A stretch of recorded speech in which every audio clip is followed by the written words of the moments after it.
Your badge isn't scanning. The words hit me like a brick wall as I stood outside the executive conference room, my conference room, 2 minutes before the biggest meeting of my career. I stared at the blinking red light on the badge reader, blinking right along with it like an idiot, while the receptionist avoided eye contact and the security guard hovered nearby, radio in hand. Inside that room, behind that glossy walnut door, sat a $280 million deal that I had cultivated, cradled, and carried through 2 fiscal years of legal landmines and logistical nightmares. And I was locked out. 9 years. That's how long I'd been the firm's go-to problem solver. 9 years of smoothing egos, massaging budgets, interpreting legalese like it was a second language.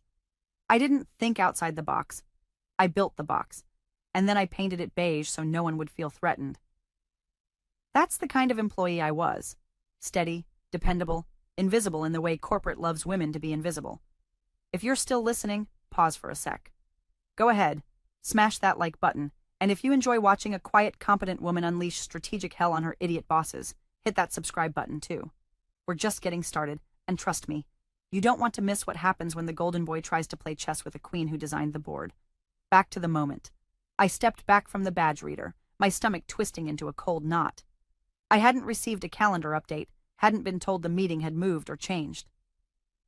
This was the quarterly review with Zenith Corp, the client we'd been wooing into a cross-platform product expansion that would triple our regional revenue. I had 3 briefing books in my bag, 2 custom decks, and the meeting plan down to the minute. So why was I outside, locked out like some lost intern? Through the glass wall, I saw Brent, the CEO's personal protege, smiling like he'd just discovered how to use a stapler. He was seated in my spot, gesturing like a game show host as he clicked through slides I recognized as mine. He looked like confidence bottled in cologne and condescension, giving the room a TED Talk no one asked for. I didn't make a scene. I just turned around, walked to my desk, and sat down in the ergonomic chair I'd paid for with my own Amex because the budget hadn't approved it yet. Then I opened the internal calendar system.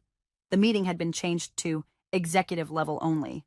No notification, no flag, just a quiet little update buried in the metadata. My name was still on the project, still listed as lead liaison, but I wasn't in the room. This wasn't a fluke. Brent had been circling the Zenith Corp deal for months now, sniffing around like a frat boy trying to steal someone else's science fair project. He'd slink into status meetings, ask redundant questions with dramatic flair, and then forward my emails to the C-suite with little summaries like, FYI, here's how we're positioning this.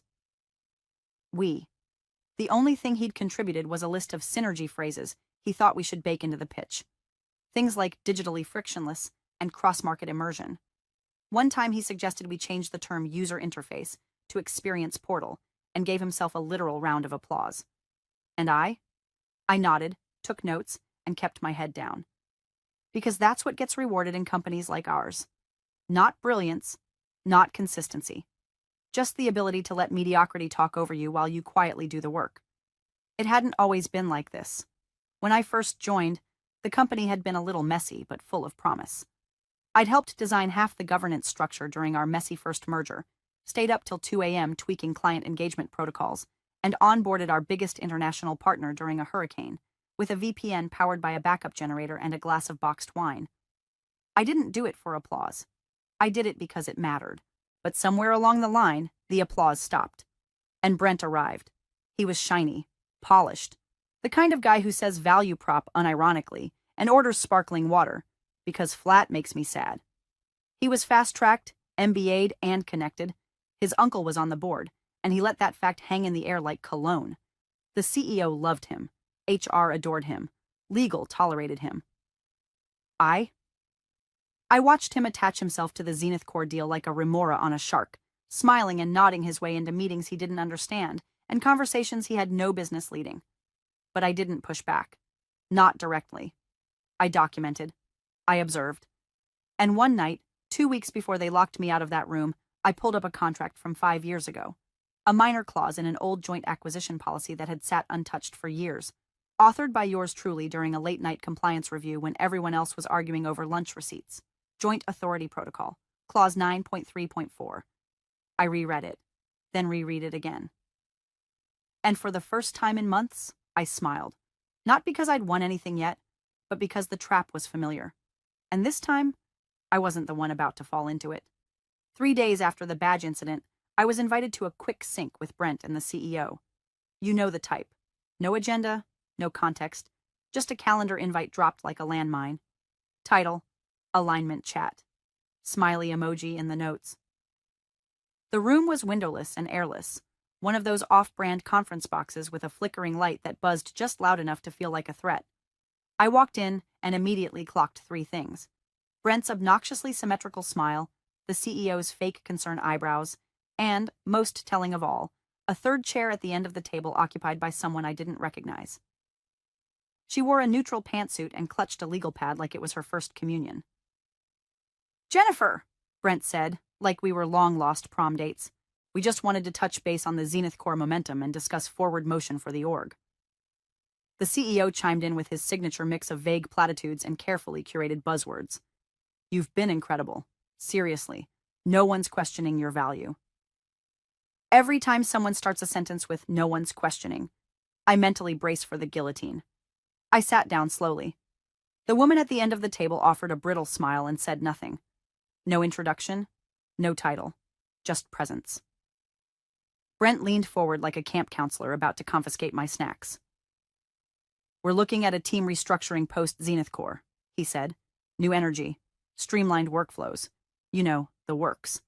That said, your contributions have really set the stage for what's possible. We want to make sure you're part of the transition, just maybe in a more behind-the-scenes role." Translation: You've built the engine, now go sit in the trunk. I kept my voice even. "Could you define behind the scenes?" The CEO jumped in, palms up, like he was trying to catch invisible butterflies. "Not a demotion, just a recalibration. Your skills are foundational, but Brent's bringing a lot of cross-functional agility to the table." Cross-functional agility. I've heard bowel movements described with more dignity. Brent gave a solemn nod, like he'd just delivered a eulogy. "It's a win-win. You get to focus on structure. I handle client-facing. We both play to our strengths." I stared at the wall clock behind them. Tick, tick, tick. Then I looked at the woman with the notepad. She hadn't written a single thing, but she was watching me like I was a frog about to leap out of a pot. "I see," I said, folding my hands. "And is this already decided?" "Nothing's set in stone," Brent replied, which meant it had been etched in blood last week. I left that room smiling like a Stepford wife with a migraine. By the time I got back to my desk, the HR portal had a new document waiting for my signature. Performance Improvement Plan. Effective immediately. 4 pages long. Keywords included rigid communication style, defensive posture, lack of collaborative enthusiasm. No mention of the $280 million I was about to land. No mention of the 5-year compliance framework I wrote that their entire merger playbook was still using. No mention of the literal international travel I fronted with my own damn credit card when finance forgot to authorize the booking. Just unapproachable. Difficult. My favorite line? Jennifer is encouraged to consider shadowing Brent's external meetings to learn adaptive tone strategies. Shadowing. After 9 years, I was being asked to stand behind the guy who still said ATM machine and PIN number like those weren't redundant. I didn't cry. I didn't scream. I didn't go to HR because, let's be honest, she was already in the room. Instead, I printed the PIP out, slid it into a red folder, and filed it neatly beside a much older, much dustier folder. The one labeled Jap Clause. I opened the document, reread my own annotations from half a decade ago. It was dry, precise, obscure. A clause I'd slipped in during a governance overhaul, back when no one was paying attention because someone accidentally double-booked 2 CFOs to the same budget reconciliation, and legal was on fire. But it had survived. Clause 9.3.4. In the event of administrative or employment separation during active client negotiation, all authorized binding signatory rights shall remain vested in the original lead, until bilateral ratification occurs between both parties or governing board override. Layman's terms? You fire me mid-deal, I still hold the pen. It required no announcement, no legal filing. It was baked into the client-side protocol, signed by both legal teams back when Zenith Core's mergers were messier than a toddler's lunch. The beauty was, no one remembered. Except me. I leaned back in my chair, clicked the HR portal closed, and began phase 1. Not retaliation. Not yet. Just preparation. Because if they were going to treat me like I was disposable, they were about to learn what happens when you throw away the user manual and forget the machine knows how to reboot itself. The next morning, I brought Brent his damn cappuccino. Oat milk, 2 pumps of vanilla, lukewarm, just how he liked it. I even added a smiley face to the lid. He looked up from his phone like I'd handed him a puppy trained to recite the quarterly earnings. Thanks, Jen. Teamwork makes the dream work, huh? I nodded, teeth clenched behind a perfectly corporate smile. Anything for the team. That's how you survive people like Brent. You play dumb. You let them bask in the illusion of their own genius while you quietly slip out of the spotlight and into the shadows, where the real weapons are stored. I spent the rest of the day being the world's most cooperative PIP recipient. I attended every coaching sync, scribbled affirmations in a company-branded notebook, and even sat through Brent's client empathy simulation, where we role-played rejection scenarios. He made me pretend to be a toothpaste brand losing shelf space at Walmart. I wish I was kidding. Every time he opened his mouth, I imagined him standing at a podium 3 months from now, red-faced, sweating through his blazer, being asked a very simple question. Who is authorized to sign this contract? Because I already knew the answer. I'd spent the night pulling down archived governance documents from the server. The old stuff, back when we were still 2 companies fumbling through a merger. Most of it was buried 3 compliance portals deep in a shared drive no one remembered existed. But I remembered, because I'd built half of it. There it was, in a PDF titled Zenith Core Integration Governance, Final V9 PDF, because of course it was. Clause 9.3.4, Joint Authority Protocol. I stared at it for a long time. Back then, it hadn't felt like a power move. Just another line in a sea of cross-functional garbage I had to draft at 2 a.m., while legal was too busy trying to decipher which international compliance standard superseded which. The company was hemorrhaging contractors. Leadership was rotating faster than a ceiling fan in a Florida swamp. I was the only one still sober enough to realize we needed a fallback mechanism for deal continuity. So I wrote it. Clean. Surgical. Boring enough that no one questioned it. And now, years later, it was the grenade sitting in Brent's pocket. Pin intact, but barely. I scheduled a meeting with a friend in legal. Casual, off the record. We met in the break room under the guise of needing clarity around legacy contract overlap, which is code for, I need you to read this without asking why. She took one look and raised an eyebrow. Did you write this? I shrugged. A long time ago. She tilted her head. You're the lead signatory on the Zenith Core Charter. If they terminate you mid-negotiation, Clause 9.3.4 holds unless the client ratifies someone else. I know. She looked at me for a long second. So what's your play? Nothing, I said, sipping my burnt coffee. I'm just catching up on old homework. We didn't speak again, but I saw her rereading the clause 3 times before closing her laptop. That afternoon, Brent forwarded me a revised pitch deck for our final Zenith Core alignment, asking for feedback. I sent back one note. Looks great. Consider softening slide 12. Market capture might come off aggressive. Maybe collaborative growth pathway? He replied, Love that. You're such a team player. That night, I began crafting the sealed envelope. Inside, my signed resignation. Dated, notarized, and a printout of Clause 9.3F4. I annotated it lightly, just enough to make the interpretation bulletproof. Cited precedent from another case I vaguely remembered from my compliance nerd days. Included my email from the year it was signed, confirming its ratification from both sides. No melodrama, no manifesto, just facts. I sealed the envelope and tucked it into my desk drawer. I wasn't going to run to HR. I wasn't going to leak anything. I was going to wait. Let Brent dance on his little stage. Let him believe he'd outmaneuvered me. Because the thing about being underestimated, it's the closest thing to invisibility. And invisible people can go places others can't, like straight to the kill switch, without being noticed. Zenith Core's mid-cycle update call was supposed to be my arena. I had built the agenda, prepped the data, coached our analysts, even rewritten half of Brent's bullet points so they wouldn't sound like a middle school motivational poster. The client's team was already on camera when we joined. Calm, polished, sharp. People who notice everything and forget nothing. I opened the meeting with a quick summary of progress, outlining where we stood on integration timelines and what still needed the client's review. I had barely made it through my second sentence when Brent leaned forward, lifted a single finger like he was about to bless the congregation, and cut me off. "Actually, Jennifer," he said with a patronizing laugh, "I think what you meant was that we're shifting away from that approach. Zenith Core, let me clarify. Our updated strategy prioritizes adaptive velocity and holistic synchronization. Jennifer's still catching up on the new perspective."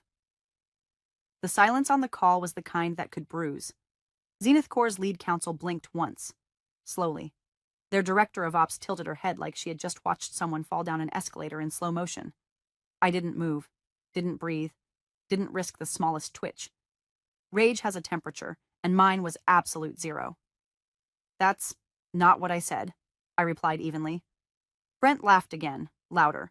"No worries, I'll take this one."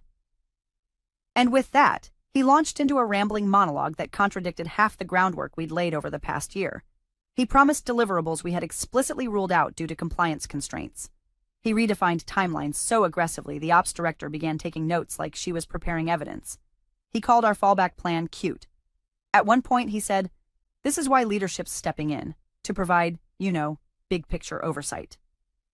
Zenith Core's counsel raised an eyebrow. Was leadership not already aligned on the existing framework? Jennifer's documentation was consistent. Brent waved a hand. "We're evolving past that." I should have burned the building down with my mind right there. Instead, I smiled. Calm. Controlled. The sort of smile serial killers probably practice in the mirror. After the meeting, he clapped me on the back, literally, like we were teammates at softball practice. "Great energy today. Let's sync later so I can walk you through the new direction." I went to my desk, logged what needed logging, sent what needed sending. Then I waited. 2 days later, a calendar invite appeared. HR, mandatory check-in. I didn't need a psychic. I brought nothing but my badge.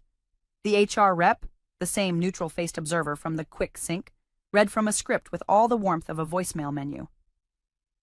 "Jennifer, due to ongoing concerns about team collaboration and communication alignment, your employment is terminated effective immediately." I nodded once.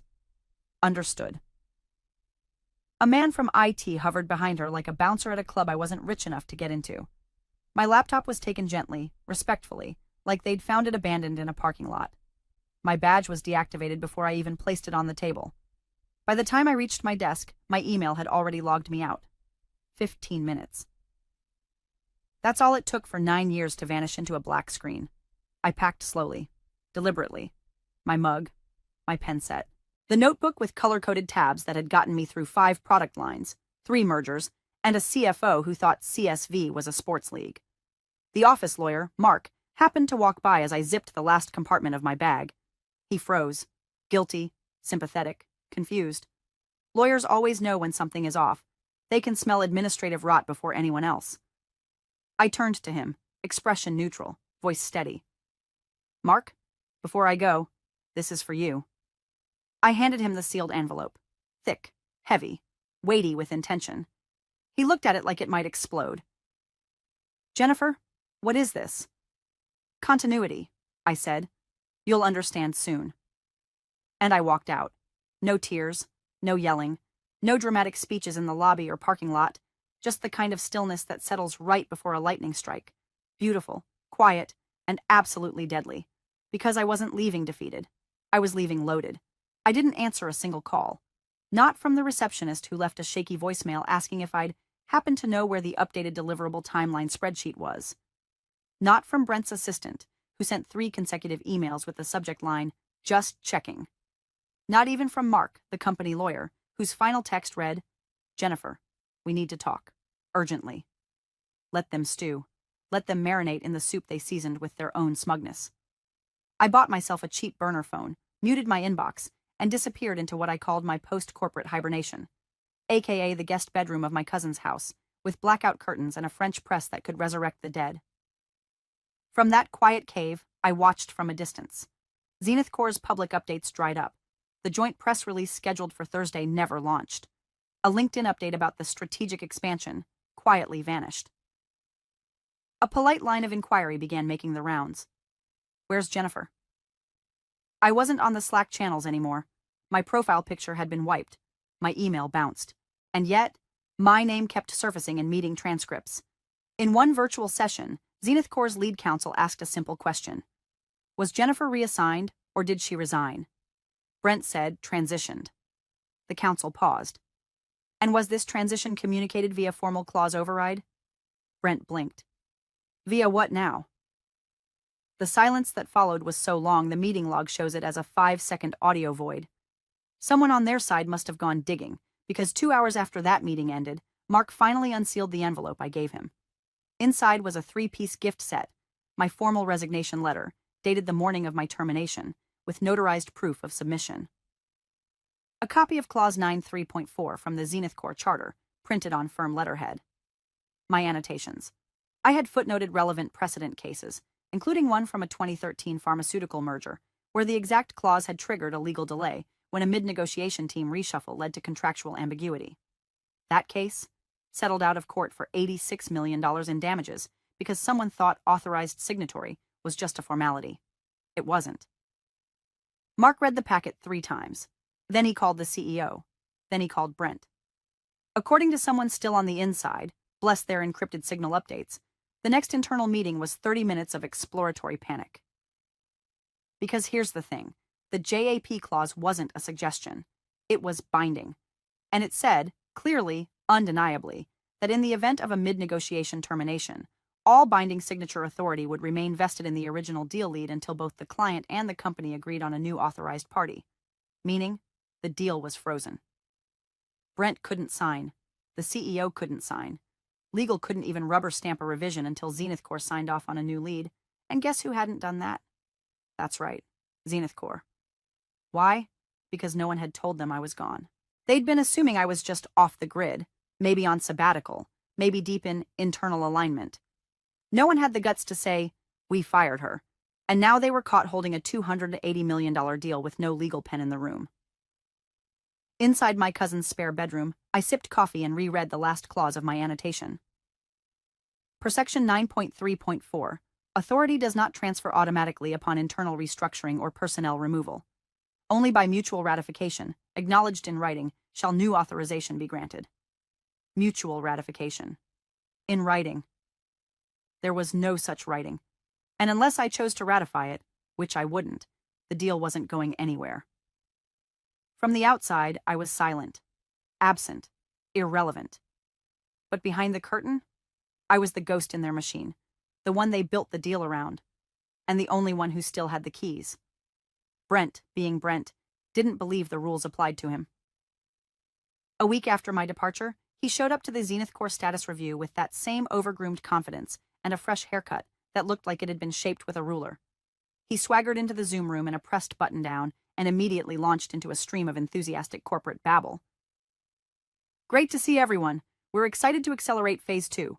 Let's get those next stage commitments locked in and keep this momentum going, yeah? On camera, Zenith Corps' legal counsel didn't even blink. Brent, she said coolly, before we proceed, we'll need confirmation of updated signatory authority per Clause 9.3.4. He paused, just long enough to reveal the crack. Right, of course. That's just a formality. Our internal team's handling that. No, she said. It isn't a formality. The ops director leaned forward. We don't move forward until authorized signatory status is documented. As of today, that remains with Jennifer, per the binding protocol. Brent blinked. She's no longer with the company. Then you have a problem, said Zenith Corps' counsel. Because without her ratification or a co-signed update from both parties, you're operating outside agreed legal terms. Silence. Like a magician yanking a rabbit from a hat and revealing it's already dead. Inside sources told me Brent's expression curdled like old yogurt. He stammered, tried to pivot to alternative oversight workflows, but Zenith Corps didn't budge. Their tone turned frostier with each syllable.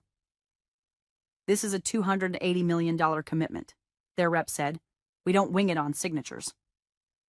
That call ended in 15 minutes flat.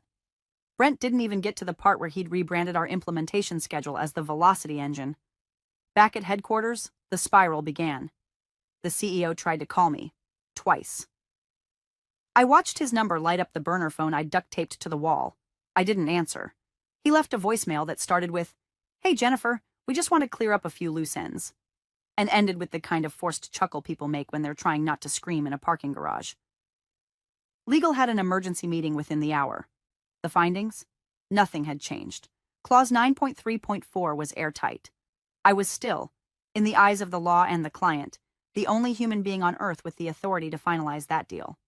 To override it, two things were required: my explicit written consent to transfer authority, Zenith Corps' co-signature confirming the new lead they had neither. Worse, my resignation letter made it clear that I had not transferred anything. Mark, the lawyer, apparently asked the room, "Did anyone talk to Jennifer before this happened?" Brent, in his infinite brilliance, replied, "We assumed standard protocol applied." To which legal whispered the most damning phrase you can utter in corporate America: "You assumed wrong." My phone lit up with texts from Mark. "Please call me. We can work something out." Then, "Jennifer, this is serious." Then, "They're trying to contact the board." I ignored everyone, because I knew what was happening. The ice was cracking. The deal, frozen. The client, skeptical. The leadership team, spiraling. And me? I was at peace. I'd gone from being erased to being irreplaceable, and all it took was one overlooked clause and the arrogance of men who thought power came from their titles, not the paperwork that held their kingdom together. But I wasn't done yet. I didn't just want vindication. I wanted them to squirm. And lucky for me. The next quarterly board meeting was coming up, and I had just received a very interesting invitation. The invitation came as a DM on LinkedIn from a name I hadn't seen in 3 years, Lila Morrison. Back in the early days of the Zenith Corps expansion, she'd been their director of strategic implementation, a no-nonsense operator with a talent for slicing through bureaucracy like a hot knife through PowerPoint. We'd survived 2 M&A disasters together and still managed to get drinks afterward. She'd left just before the final integration phase to consult and breathe again. Her words, not mine. Her message was brief. "Hey stranger, heard you're a free agent. Need a sanity check over coffee? I've got questions about a mutual friend." I replied, "I don't do leaks, but I do like coffee." We met at a quiet cafe 2 suburbs outside the city, one of those places with no Wi-Fi and a handwritten menu. She wore jeans, sneakers, and a look of mild amusement that told me she already knew half the story. "Let me guess," I said, sliding into the booth. "They haven't told Zenith Corps anything meaningful." She raised an eyebrow. "You'd be amazed how many ways a company can say realignment without actually answering a damn question."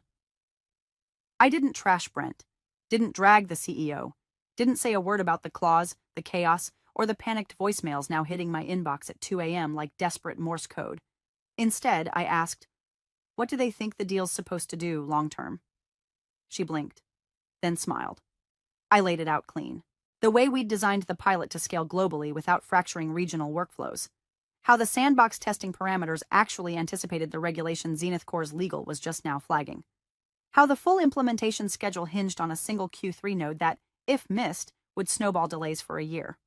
All facts, all public, all documents Brent never understood, never read, never even knew existed. Lila leaned back slowly. "You're not helping them, you're helping us." I shrugged. "I'm just giving context." She nodded, then pulled out her phone.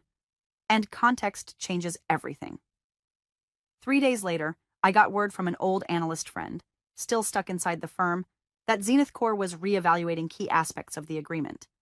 No one knew exactly what that meant, but Brent's face apparently had gone white in the Monday status meeting. He'd tried to smooth it over, called it temporary turbulence, suggested the client just needed a vision refresh. But finance had already flagged the paused payment timeline, and legal had confirmed that without proper signatory restoration, they couldn't even issue the next phase contract for review. And behind closed doors, Zenith Corps had invited me to a private offsite as an external transition advisor. Not a job, not a contract, just insight. "Totally informal," Lila had said over the phone. "We just want to make sure we're not missing anything." I went, wore gray slacks, no makeup, and brought nothing but a notebook. They didn't ask about the clause. They asked about strategy, about the reasoning behind the timelines, about the layered contingencies we'd built into the escalation tiers, about whether the velocity engine, that dumb little term Brent kept pushing, was even viable with the compliance lag in Tier 2 markets. I answered calmly, logically, briefly. Then I left. I didn't offer to come back. I didn't ask for a job. But I knew. The value I provided in one quiet afternoon had done more than Brent's last 4 months of puffed-up optimism and word salad. And word travels fast in corporate corridors. By Friday, I received a screenshot of a Slack message Brent had sent to the executive thread. It read, "Zenith Core seems hesitant. Might be helpful to re-engage Jennifer for continuity." The CEO had replied with a single period. I didn't laugh. I just sat on my porch, mug of tea in hand, and watched the sun drop behind the tree line. Because the best kind of revenge isn't loud, it's the kind where they have to say your name again, carefully this time, like it's a prayer or a plea. The quarterly board meeting kicked off with all the fanfare of a forced wedding. Suits packed into the glass box of a room on the 42nd floor. Bottles of sparkling water arranged like props. A tray of uneaten croissants sat under a dome like no one wanted to be the first to admit they were hungry, or human. Brent stood at the head of the table, clicking through his slide deck with all the confidence of a man who believed fonts could solve problems.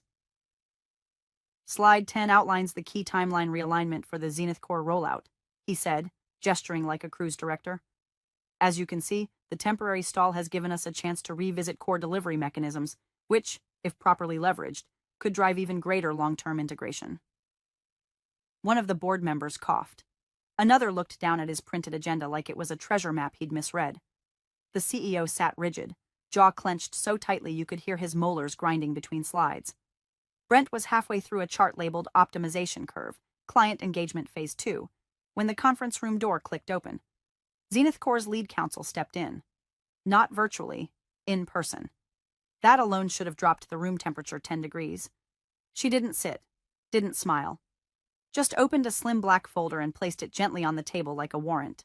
"I apologize for the interruption," she said calmly, "but I believe this meeting involves our mutual business interests." The CEO stood halfway, unsure whether to bow or bolt. "Of course, absolutely. We appreciate your presence." She cut him off with a look. Then, "Before any strategic delays or realignments are discussed, I need a verbal record of the following. Who is currently authorized to finalize this contract per Clause 4.7.2 of the Zenith Core Joint Implementation Charter?" Every head turned to Brent. He froze, mouth slightly open, eyes scanning the room like a man searching for an escape hatch. Mark, the company's lawyer, fumbled his legal binder, flipping pages with fingers that had gone visibly white. The CEO leaned in. "Clause 4.7.2? That's the JAP clause?" The counsel didn't flinch. "Yes, the one governing mid-negotiation signatory authority during transitional employment events." Brent coughed. "Well, I mean, obviously we've transitioned leadership, but kept continuity through existing workflows. So, she echoed. Who is the ratified signatory?" Mark whispered something to the CEO. The CEO's eyes darted to Brent. "Jennifer," the lawyer finally mumbled. "As per the clause, Jennifer is still the recognized signatory." Brent stepped back, blinking. "But she doesn't even work here anymore?" "Which is why the clause exists," she replied, "to prevent exactly this from derailing client operations. Until both parties confirm a replacement in writing, the original signatory holds authority." A silence fell across the room that felt holy. One board member, a retired CFO with a comb-over and murder in his eyes, leaned forward. "Are you telling us this deal is frozen because you fired the one person legally allowed to close it?" Mark cleared his throat. "That's accurate." The Zenith Core Council nodded once. "Then we'll await Jennifer's participation or a mutual ratification. Until then, we consider this deal paused." She closed her folder, turned, and left the room without another word. Brent stood motionless, the next slide frozen behind him. It read, "Strategic Synergies, Q3 and beyond."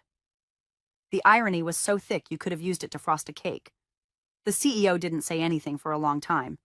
Then finally, "Fix this." Brent didn't respond, because the truth had finally settled over the table like a fog made of regret. The woman they had dismissed, discredited, and discarded was now the only person who could save their biggest deal. And she wasn't in the room. Not yet. Mark opened the envelope again like it was a cursed artifact. Same resignation letter. Same clause. Same tidy set of annotated references I'd highlighted in yellow all those months ago. His eyes darted between the words like he was hoping something had magically changed since the last time he read them. But nothing had changed. Not the date, not the language, not the fact that I and I alone held the pen they needed. And then it happened. The laugh. It slipped out of Mark like a cough, short and dry, but then it grew. Not manic, not joyful. Just bitter recognition bleeding through exhaustion. A lawyer's laugh. A man who had finally found the bottom of the barrel and realized he was the one who helped dig it. "You fired," he said, still chuckling. "The only person authorized to close your biggest deal." The boardroom went still. The Zenith Corps counsel tilted her head, not with confusion, but with boredom. Like she'd seen this kind of incompetence before, probably during mergers gone sideways, or during those rare, glorious moments when a company outsmarts itself into ruin. She tapped her fingers once against the table. Then, like a conductor cueing a final note, she asked quietly, "So, who here can sign this?" No one answered. Not Brent, whose pupils were now the size of pinpricks. Not the CEO, who had his hand over his mouth like he might actually throw up on the quarterly projections. Not the CFO, who had started quietly flipping through the governance binder like it might hold a time machine. And not Mark, who just leaned back in his chair, rubbing his forehead. Across the screen, a Zoom window remained quietly open in the bottom corner. Mine. "Courtesy observer," the invite had said. That's what Zenith Corps called it. I hadn't asked to join. They'd offered. "Out of transparency," they said. "Out of respect." I didn't unmute. I didn't interrupt. I just watched. Wearing a charcoal gray sweater. Hair tied back. No makeup. No flair. Just a slow, measured expression, and the sort of calm that terrifies men who expect women to weep when wronged. I watched Brent try to speak, fail, then turn to the CEO as if words might spontaneously spawn in his throat if someone just gave him permission. I watched the CEO slump back, the edges of his voice fraying. "We didn't think it would be binding." The client's counsel didn't blink. "Then you should have read it." I still didn't speak, didn't nod, didn't gloat, just smiled. Not wide, not cruel, just complete. Because that was it. The moment. Everything they'd built, the deck, the timelines, the press strategy, the executive realignment, was now ashes. They had outmaneuvered themselves. And I hadn't needed to raise my voice, file a suit, start a whisper campaign. All I had done was write a clause, keep the receipts, and wait. The deal? On ice. The board? Furious. Brent? Exposed. Me? Exactly where I needed to be. Unbothered. Untouchable. And absolutely, irrevocably necessary.